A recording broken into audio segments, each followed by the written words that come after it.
రక్షకుడును మన ప్రభునైన యేసుక్రీస్తు నామములో మీ అందరికీ హృదయపూర్వక వందనములు. ఈరోజు దేవుని వాగ్దానము 56వ సంకీర్తన 12వ చరణము. దేవా, నీవు మరణంలో నుండి నా ప్రాణమును తప్పించి ఉన్నావు. నేను జీవపు వెలుగులో దేవుని సన్నిధిని సంచరించినట్లు జారి పడకుండా నీవు నా పాదములను తప్పించి ఉన్నావు. హల్లెలూయా. ఇక్కడ మనం దావీదును గనుక చూచినట్లయితే మరి దావీదు చుట్టూ కూడా మరణ భయం అనేది అలముకుని ఉంది. తన శత్రువులు దావీదును చుట్టుముడుతూ ఉన్నారు. మరి దావీదును తరుముతూ ఉన్నారు, దావీదును పట్టుకుంటూ ఉన్నారు. ఆ సమయంలో మరి దావీదు చేస్తున్నటువంటి ప్రార్థన, మరి నిజంగా మన చుట్టూ గనక ఇటువంటి పరిస్థితులు ఉంటే, మన చుట్టూ మన శత్రువులు గనక ఆవరించి ఉంటే మనం ఈ విధంగా ప్రార్థన చేయగలుగుతామా? ఒక్కసారి మనం ఆలోచన చేయాలి.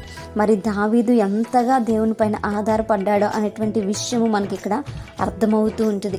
మరి అందుకే దేవుడు దావీదును నా హృదయానుసారుడు అనేసి అన్నారు.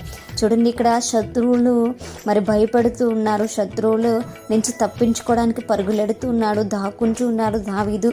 అయినా సరే దేవుని పైన ఏమాత్రము కూడా మరి నమ్మిక అనేది తప్పిపోలేదు దావీదు. మరి నమ్మిక ఉంచి దేవుణ్ణి శరణు వేడుకుంటూ ఉన్నాడు. దేవుని పైన మరి ఆశ్రయంగా ఉండి దేవునికి సమీపంగా ఇంకనూ జీవిస్తూనే ఉన్నాడు. మనం ఈ విషయం జ్ఞాపకం చేసుకోవాలి. మరి ఆయన పరిగెడుతూ ఉన్నాడు, ఆయన అలసిపోతూ ఉన్నాడు, ఆయన సొమ్మసిల్లిపోయేటువంటి స్థితిలో వచ్చాయి, భయపడుతూ ఉన్నాడు. అయినప్పటికీ కూడా దేవుని పైన నమ్మకం అనేది ఉంచి దావీదు అంటున్నాడు, మరి ఈ నరులు నాకు ఏమీ కూడా చేయలేరు, ఎందుకంటే నా దేవుని పైన నేను ఆధారపడ్డాను, నా దేవుడు నాకు ఆశ్రయంగా ఉన్నాడు, కాబట్టి నరులు నన్ను ఏమీ చేయగలరు, నేను ఎవ్వరికీ భయపడను, నా దేవుడు నన్ను తప్పిస్తున్నాడు అనేటువంటి విషయము ఇక్కడ మరి దావీదు గారు తెలియచేస్తున్నారు. మరి ఆయన ఎంతో కన్నీరు కాచి దేవుణ్ణి ప్రార్థించుచున్నట్టుగా మనం చూడగలుగుతున్నాం. మరి ఆయన మరి ఎంతగానో దేవుణ్ణి వేడుకుంటున్నాడు, ఎంతగానో దేవునికి మొర్ర పెడుతున్నాడు, ఆయన వాక్యము పైన ఆధారపడుతూ ఉన్నాడు. హల్లెలూయా.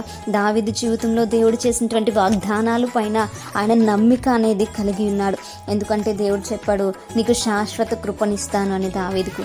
ఆ కృపను కోసం ఆయన కనిపెడుతూ ఉన్నాడు. మరి దేవుని పైన నమ్మిక అనేది ఆయన ఉంచి ఉన్నాడు. ఆయన అంటున్నాడు, నన్ను మరణం నుంచి తప్పించే వాళ్ళు ఎవరైనా ఉన్నారు అంటే అది నా దేవుడు మాత్రమే.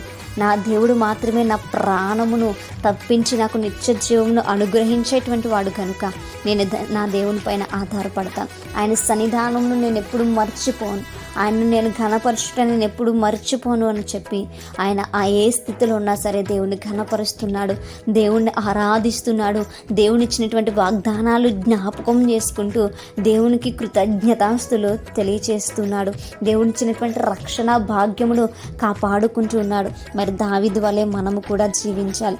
మరి దేవుని యొక్క సన్నిధానంలో సంచరించడానికి దావీదు ఇష్టపడుతున్నాడు, ఆ యొక్క వెలుగులో ఉండడానికి దావీదు ఇష్టపడుతున్నాడు. మరి తప్పిపోకుండా ఆ యొక్క సన్నిధానంలోంచి మరి తన పాదాలు తప్పిపోతాయేమో అని భయపడుతూ ఉన్నాడు. కానీ దేవుడు తప్పిపోకుండా దావీదును దేవుని యొక్క సన్నిధానంలోనికి నడిపిస్తున్న విధానాన్ని దావీదు జ్ఞాపకం చేసుకుంటున్నాడు. హల్లెలూయా. మనమైతే అవకాశం ఉన్నా సరే దేవుని ప్రార్థించడం మర్చిపోతున్నాం.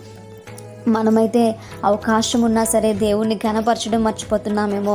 అవకాశం లేని చోట కూడా దావీదు దేవుణ్ణి ఘనపరుస్తున్నాడు, తను ప్రార్థిస్తున్నాడు, ప్రభువా నేను తప్పిపోతానేమో, దయచేసి నేను జారి పడిపోకుండానట్లు నన్ను కాపాడు, దయచేసి నీ సన్నిధానంలో నేను ఉండుట నాకు నేర్పించు అని చెప్పి దావీదు ప్రార్థిస్తున్నాడు.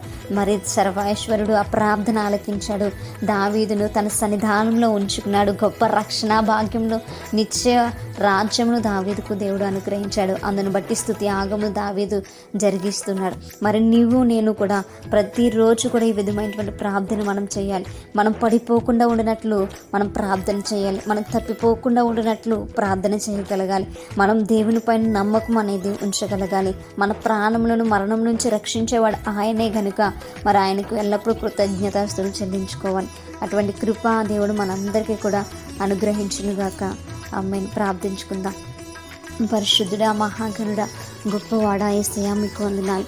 సర్వశక్తి కలిగినటువంటి మా దేవ, మీకు లెక్కలేని కృతజ్ఞతాస్తులు మేము చెల్లించుకుంటున్నాం ప్రభా. మా ప్రార్థన ఆలకించి అంగీకరించిన తండ్రి, మమ్మల్ని నడిపించమని ప్రభా మేము వేడుకుంటున్నాం.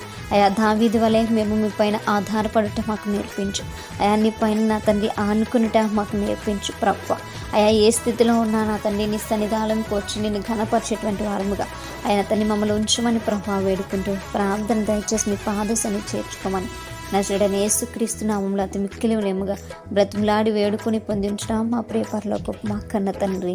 ఆమేన్. Praise the lord everyone. May God bless you all.